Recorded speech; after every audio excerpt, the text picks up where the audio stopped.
vai discutir as consequências dessa amnésia, dessa resetagem imunológica, e eu queria trazer um dado histórico, que de forma resumida, alguns estudiosos de sarampo dizem o seguinte: eles associam 50% da mortalidade infantil relacionada a doenças infecciosas tinham relação com sarampo. Olha o impacto disso. Então, quem olha sarampo, 7 milhões, 100 mil morrem, é um percentual pequeno. Apesar de ser um absurdo alguém morrer de sarampo hoje em dia, mas é um percentual pequeno. Mas se eu te disser que 50% de todas as crianças que morrem de doenças infecciosas têm relação com sarampo, pelo menos na era pré-vacinal, as coisas mudaram. Quais são as consequências dessa amnésia imunológica?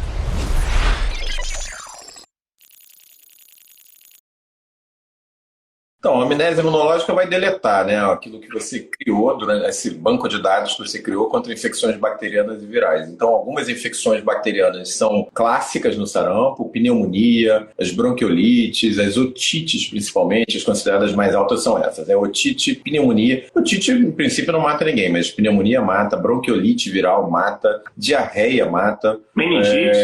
Meningite, exatamente. Fora a miocardite, que aí já é uma coisa mais inflamatória. Que é do vírus, né? É do vírus diretamente.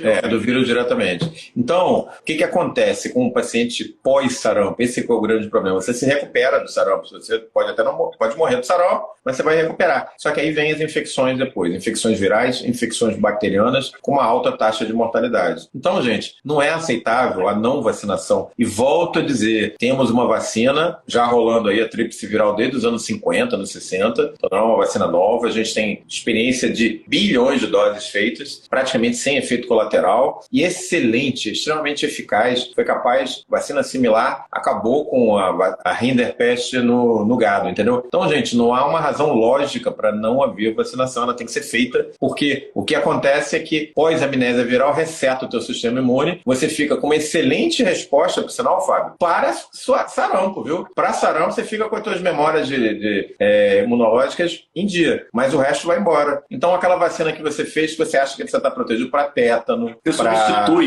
meningite, pneumonia, pneumococo, no pessoal mais velho, para zoster. Então, aquela vacina que você foi lá, entrou na fila, ou às vezes você pagou por ela, está esperando chegar a Shingrix agora, vai embora, porque você teve sarampo. Gente, não dá para aceitar uma coisa dessa, né? É curioso, né? Sabe aquela tipo música da Xuxa? Quando você ouve, fica só com aquela música na cabeça, acho que é um efeito música da Xuxa, né? Quando ele entra, ele infecta esses linfócitos B, tem um receptor lá dele, os linfócitos B de memória e algumas outras células. E com isso, ele parece, né, nos estudos mais recentes, que ele muda a região hipervariável dos anticorpos, e aí você vai mudando tudo. E você perde diversidade de anticorpos. No passado, o que acontecia? Né? O pessoal media de forma inespecífica a quantidade de anticorpos, não havia mudança em quantidade. Então achava-se que não tinha alteração nos anticorpos. Tinha só alteração dos linfócitos, com a linfopenia, essa coisa toda. E aí, um estudo aí com uma técnica que consegue ver a diversidade de anticorpos, eles viram que você, cara, acaba com a diversidade de anticorpos. Você some com os anticorpos específicos, apesar de você não ter alteração quantitativa. Eu falei isso que é mais voltado para o pessoal que se apoia muito em exame, né? Quem se apoia muito em exame corre esse tipo de risco. Eu não sei se estava no teu mapa aí, mas você podia fazer um momento dermato expert aí para o pessoal e lembrar como é que é sarampo ou não? Vamos como fazer. É que é sarampo? Como é que é o rastro do sarampo? Você tem aí na memória? Tem, o momento dermato expert para a gente lembrar, né? O sarampo ele tem 4 etapas. Ele tem um período de incubação, que dura aí de torno de 7 dias até 14 dias, ele não gera quadro clínico, mas alguns pacientes no período de incubação já podem manifestar clinicamente, já podem transmitir o sarampo de alguma maneira. Então esse é que é o grande problema, antes de você ter manifestações cutâneas, você já pode estar transmitindo. Mas a taxa de transmissão no período de incubação é baixa. Depois que passa esse período, Fábio, você entra na fase 2, que é chamada fase catarral. catarral. Então, é meio feio o nome, né? Mas, assim, quem já leu o sarampo sabe disso. É a doença dos 3 catarros, né? Escorre o olho, escorre o nariz, escorre a boca, às vezes até a otite também. Nessa fase catarral, você tem uma perda de uma dinamia muito grande, né? Febre já começa a ficar bem intensa. Você ainda não tem as lesões cutâneas, mas você tem muita secreção ocular, olho vermelho injetado, o nariz escorrendo muito e é extremamente contagioso, tá? Então, como é que funciona o Dermato Expert nesse momento? Você vai desconfiar daquela criança, principalmente a criança, né? A faixa etária mais afetada, com a parte vermelha dos olhos, a esclera muito injetada, muito avermelhada, diagnóstico diferencial de olho vermelho, acompanhado de secreção nasal e secreção oral também. E aí, nos últimos dias da fase catarral, que dura 6 dias em média, você tem um aparecimento no premolar da mancha de Koplik, que é a mancha branca, você vai ver na mucosa na altura do premolar. E ela é considerada patognomônica, só dá no sarampo. É uma mancha de Koplik. Só aparece no último dia, ou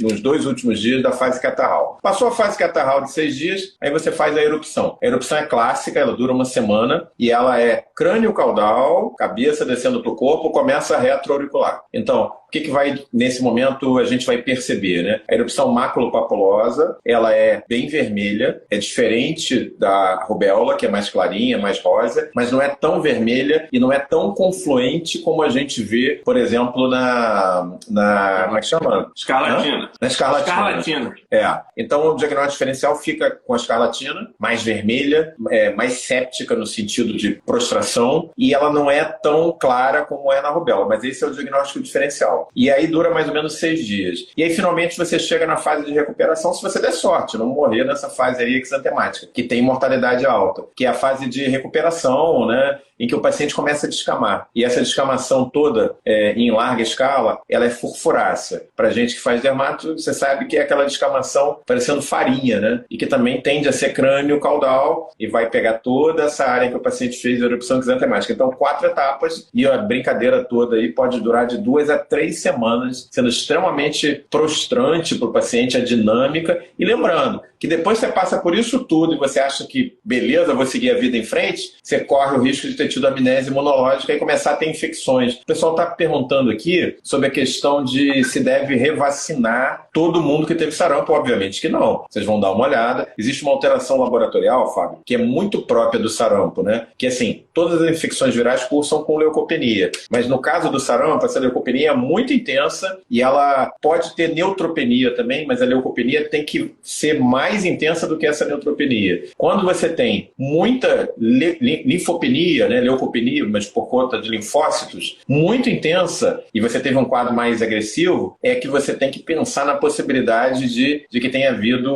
o deletar, né? Óbvio que a gente fala deletar, mas não perde toda a memória imunológica, mas perde uma parte importante. E aí você tem que ficar atento. Se esse paciente começar a evoluir com infecções de repetição, então você não trata exame, você trata a clínica, né? Começou a ter uma otite, uma pneumonia, caramba, é a hora de reavaliar esse paciente. Talvez seja necessário algumas vacinas chaves aí serem reforçadas, sim. Eu só queria trazer 2, 3 números para o pessoal ter ideia da magnitude. O tempo que a amnésia imunológica dura, eu acho que é legal a gente deixar isso bem claro, porque senão eles podem deixar, tem sarampo, melhorou do sarampo, tá resolvido. Não! Pode durar até 5 anos. É verdade. A gente está falando de maior mortalidade, maior prescrição de antibióticos, maior taxa de internação. Então, é impactante, e a gente vai comentar dos estudos modernos pós-vacina que mostram isso, porque graças às pessoas que não vacinam os seus filhos, nós temos hoje dados modernos sobre o impacto do sarampo. A gente pode agradecer então às pessoas que não vacinam os filhos, porque eles estão deixando a ciência entender a amnésia imunológica.